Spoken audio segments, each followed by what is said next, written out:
The diner went dead silent. Forks stopped mid-air, conversations cut off, and every pair of eyes locked on the scene unfolding in the corner booth. A hulking biker, leather vest stretched over tattooed arms, towered above a frail old man who refused to move.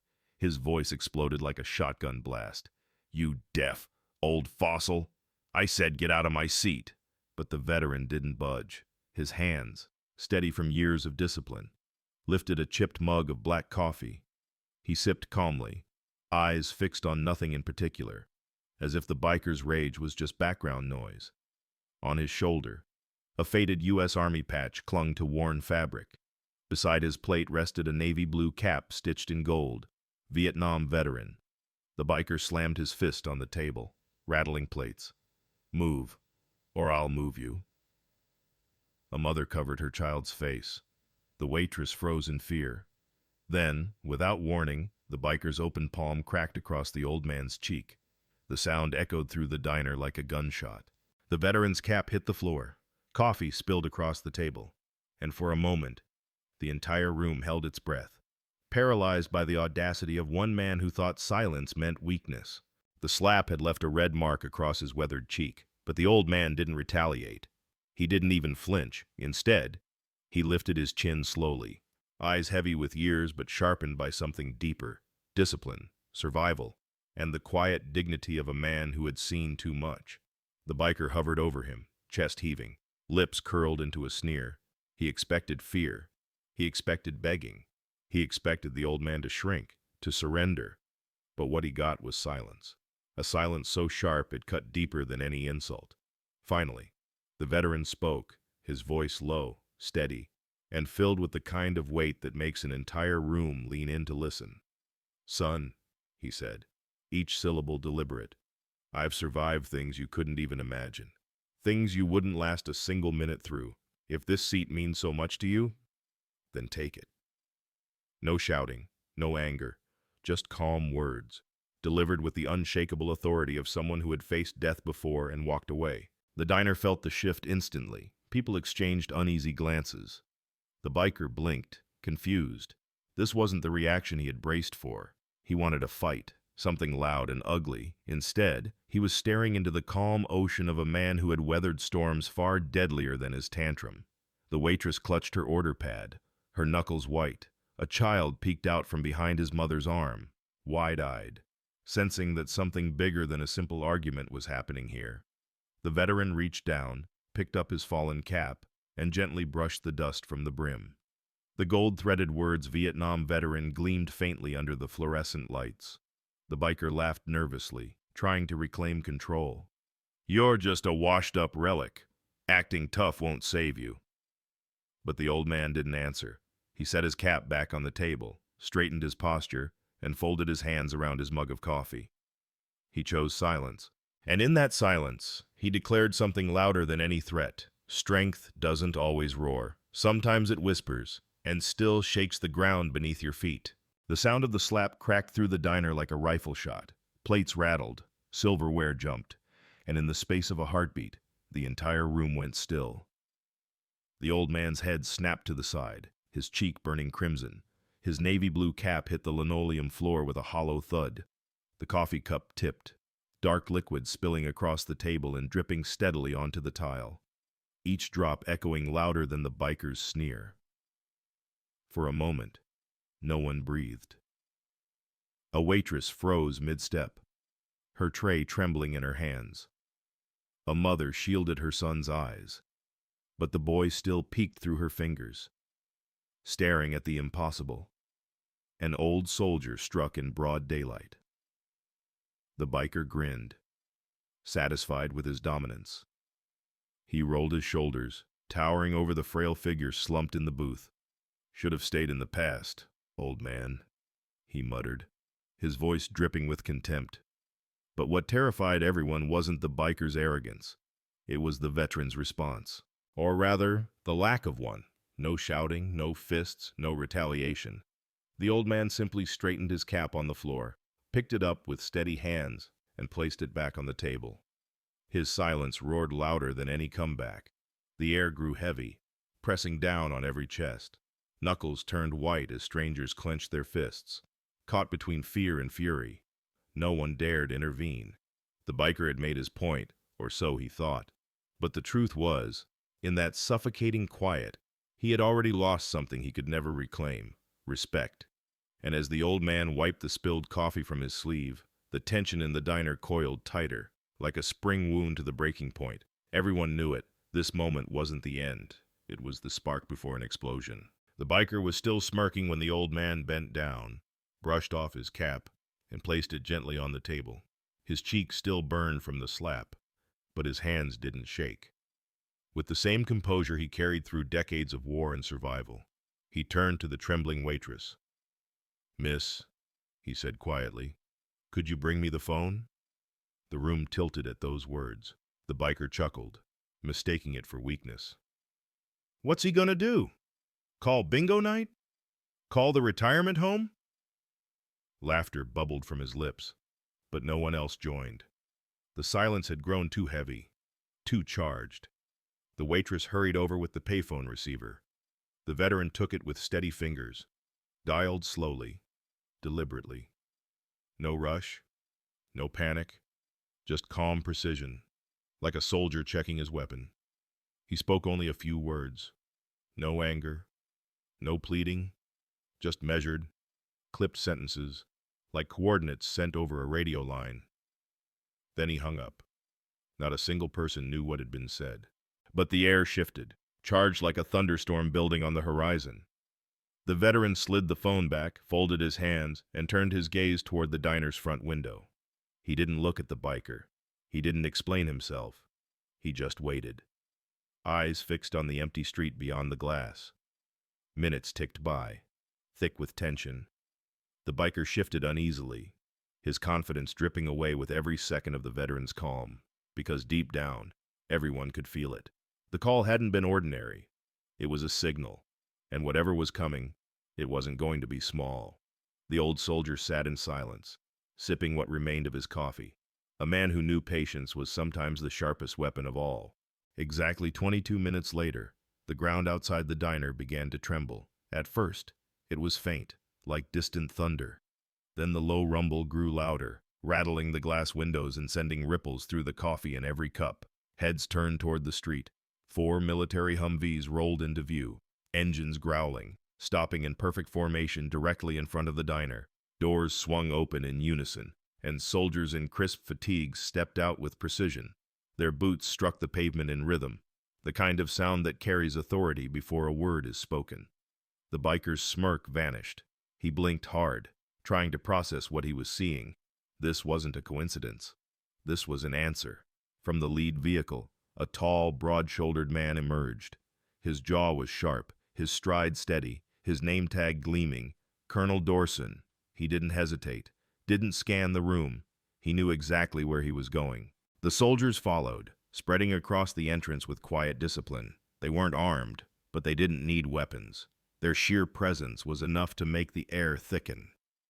Colonel Dorson pushed open the diner door. The bell jingled weakly, drowned out by the collective gasp of everyone inside. He cut a straight path through the frozen crowd, every step measured, every eye locked on him. The biker stumbled back a pace, his bravado collapsing. He tried to laugh, but it came out thin and nervous. "What the hell is this?" he muttered, edging toward the door like a trapped animal. But it was too late. The soldiers had already positioned themselves, calm and immovable, like walls of steel. And standing at the center of it all, the colonel's eyes burned with something more powerful than rage: unshakable loyalty. The biker realized in that instant he hadn't just slapped an old man. He had struck the father of a warrior, and now the reckoning had arrived. The diner held its breath as Colonel Dorson reached the corner booth. The soldier's posture was sharp, his steps firm. Yet when he stopped before the frail old man, his movements softened. In front of dozens of stunned strangers, he snapped to attention and delivered a crisp military salute. "Dad!" His voice cut through the silence, steady and commanding. "Are you okay?"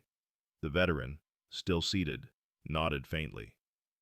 "He struck me," he admitted quietly. The colonel's jaw tightened. The air seemed to crackle with the weight of his restraint.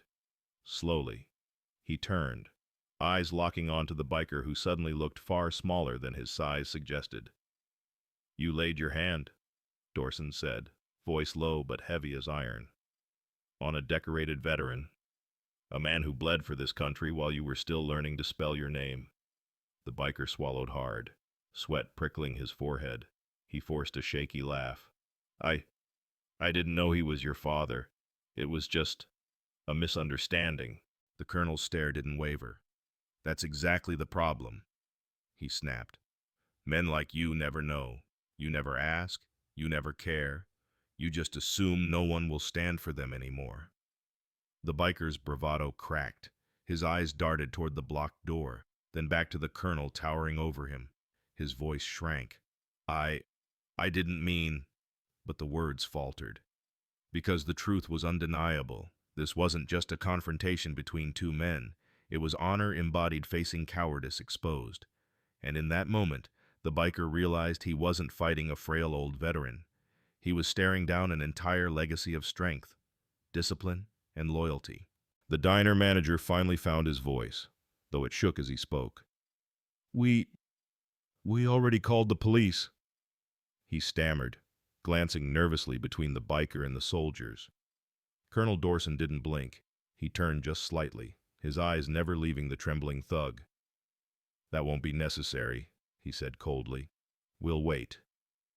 At that command, the soldiers moved without a word. Two stepped to the front door, their broad shoulders filling the frame like immovable pillars. Another pair positioned themselves near the back exit. No weapons were drawn. None were needed. The weight of their discipline, the quiet authority of their presence, was enough to crush the air from the room. The biker, once so loud, now sat hunched at his booth, his leather vest clinging damp with sweat. His swagger had evaporated. The tattoos on his arms no longer looked like symbols of power, but fading ink on shrinking skin. He glanced from soldier to soldier, realizing there was no way out. The rest of the diner sat in silence, every heartbeat loud, every breath shallow. It wasn't chaos, it wasn't shouting. It was something far heavier, order, the kind of order forged in fire, carried in the stance of men who knew exactly what they stood for. The biker's leg jittered under the table. His eyes darted toward the colonel, but Dorson didn't move closer. He didn't have to. His very stillness was an intimidation the biker couldn't escape. For the first time, the predator looked like prey. Red and blue lights flashed across the diner's windows, painting the room in sharp bursts of color. The wail of sirens faded as two officers stepped through the door, their hands hovering near their holsters, eyes scanning the tense scene. Colonel Dorson didn't raise his voice. He didn't need to. From the breast pocket of his uniform, he pulled out a small flash drive and placed it firmly in the officer's hand. "Everything you need is on here," he said flatly. "Full video and audio from the Humvee dash cams, time-stamped, the assault on a senior citizen, public endangerment, and the blatant disrespect of a decorated veteran." The officer looked down at the drive, then back up at the biker, who now sat slumped, pale and trembling. His earlier swagger had disintegrated, leaving nothing but a shell of fear. The second officer approached, cuffs in hand. "Stand up," he ordered. The biker tried to protest, words spilling out in fragments. It was a misunderstanding. I didn't—" "Save it," the officer snapped. With a swift motion, cold steel closed around the biker's wrists. The clink of the cuffs echoed through the diner like a final verdict. As the officers hauled him toward the door, the soldier nearest the exit stepped aside with military precision, opening the path but never breaking formation. The biker stumbled past, his boots scraping the floor, no longer a predator but a prisoner. For the first time since the chaos began, the diner exhaled. Justice had walked through the door, not with noise or fury, but with quiet authority, undeniable evidence, and the unshakable presence of those who still protect what matters. The biker was gone, dragged out in cuffs, his shouts fading into the night, but the silence he left behind didn't feel empty. It felt heavy, sacred, like the air right before a church bell tolls. Then it happened. At a small table near the window, a boy no older than 10 slid out of his booth. His sneakers squeaked against the tile as he straightened his back, chest puffed out, with tiny, determined hands. He raised his right arm to his forehead, a crisp salute, awkward in form, but flawless in heart. Every eye turned. The veteran looked up slowly, his weathered face illuminated by the soft glow of the diner lights. For a moment, his eyes glistened, not from pain, but from something deeper, pride. He set his coffee cup down, rose slightly in his seat, and returned the salute with perfect military precision. That single motion sent a shiver through the room. The boy's mother covered her mouth, tears spilling over. The waitress wiped her eyes with the corner of her apron. And then, like a ripple spreading across calm water, the sound began, one pair of hands clapping, then another, and another. Within seconds, the entire diner was on its feet. Applause thundered against the walls, drowning out the lingering echo of violence with something stronger, respect. The old man didn't smile. He didn't bow. He didn't need to. His silence was his anthem. His steady presence, his refusal to bend even in the face of humiliation, was now recognized by everyone who had witnessed it. Colonel Dorson stood behind his father, chest high, jaw set, but even he softened at the sight. This wasn't about rank anymore. It wasn't about punishment, or even justice. It was about recognition, about the quiet truth that dignity doesn't need to roar to be heard. The veteran lowered his hand, sat back down, and sipped what remained of his coffee as if nothing had happened. But in that moment, he wasn't just a tired old soldier in a corner booth. He was the embodiment of endurance. A reminder that courage sometimes looks like calm, and strength sometimes looks like silence. The clapping grew louder, echoing beyond the walls of the diner, carrying a message that would linger long after the lights dimmed. Heroes never stop being heroes. The applause finally faded, but the weight of the moment lingered. The veteran sat quietly, sipping the last of his coffee, while his son stood guard behind him.